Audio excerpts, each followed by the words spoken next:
Assalamualaikum warahmatullahi wabarakatuh. Kita bicara lagi mengenai G30S Jilid 2. Test case-nya, test the water-nya apa? Perlakuan tidak adil terhadap umat Islam, dengan makin lama contohnya makin jelas. Kasus apa yang kita angkat? Kasus Gus Nur. Urusan apa? Gus Nur dituntut, divonis apa? Tuntut nggak tahu lah gua 6 tahun. Lah dia nggak palsu, nggak ini, cuman ngomong solusinya. Barane Gus, saya nggak ahli agama lah, tapi solusinya dengan mubalah itu ya berjanji depan publik, siapa yang bohong. Gus Nur tidak menuntut, tidak menyalahkan si A si B, pokoknya dia bilang, lah kok Gus Nur yang sampai 6 tahun sakit jiwa nggak itu? Terus saya nggak ahli hukum, sehingga pertanyaannya adalah memindahkan pengadilan dari Jakarta ke Solo ada apa ya? Saya nggak tahu, Mas, ada aspek hukumnya. Sehingga guyonannya persepsi yang bisa berkembang, mudah-mudahan keliru. Oh, dipilih kali pengadilan-pengadilan yang bla-bla-bla, yang begini segala macam. Hakim dalam situasi susah. Kalau nggak nurut, mungkin bisa diapa-apain dan segala macam, dan bisa aja hakim udah go vonis saya, nanti kan dia banding. Yang penting gua nggak jadi korban juga. Ini yang kejadian. Jadi jangan bilang menurut hati nurani, udahlah pasal-pasal apa gua nggak ngerti.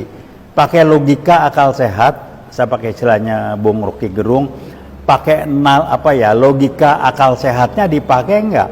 Lah bisa divonis soal ijazah palsu kok bukan orang yang belum menunjukkan ijazahnya asli enggak asli, itu yang enggak disinggung.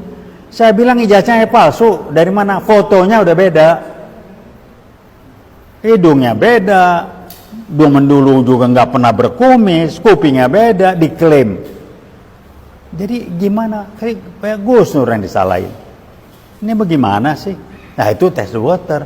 Kalau nggak, PKI gaya baru yang mengendalikan, yang bermain tidak akan mungkin. Saya ngalamin 65. 65 itu apapun diputar balikan, ciri-cirinya fitnah, berbohong. Kalau berbohong kita udah paham lah ya. Mau ngomong post truth segala macam, nggak ada urusan. Orang bohong seumur hidup bohong. Bukan kalau Anda biasa bohong, lama-lama orang menerima kebohongan Anda, enggak. Bohongnya bohong, nggak bisa diterima. Kalau dianggap biasa ya, yang menganggap biasa aja lah. Kalau mestinya orang bohong itu nggak bisa didengerin lagi. Nah ciri-ciri PKI komunis salah satunya berbohong. 2 fitnah, putar balik, ini yang kejadian. Nah kemudian apa lagi? Berbohong. Kilometer 50 itu jelas berbohong. Ya ciri-cirinya PKI kalau main kan berbohong. Nah orang yang dipakai bukan barangkali akan lebih baik kalau dia bukan PKI, tapi dipakai tangannya. Bahkan ulama pun dipakai kan. Muncul dengan istilah Islam Nusantara, itu kan pecah belah umat Islam aja.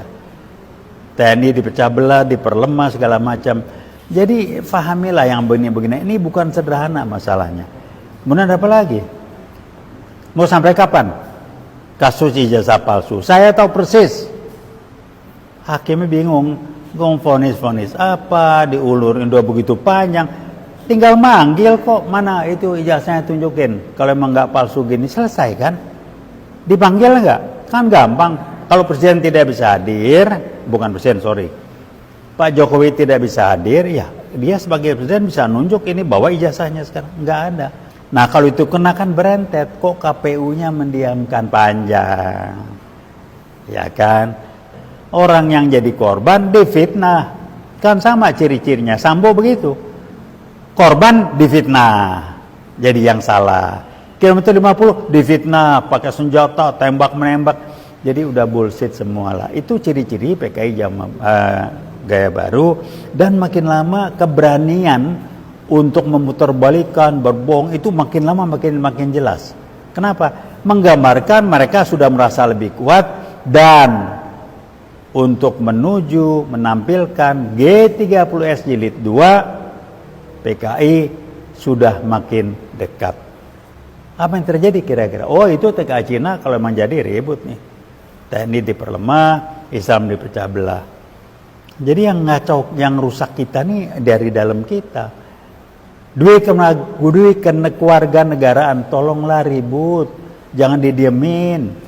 Kok diem aja?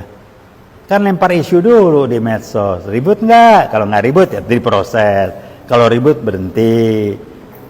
Terus mau sampai kapan kita begini terus? Ya nunggu aja G30S jilid 2 meledak baru kita muncul.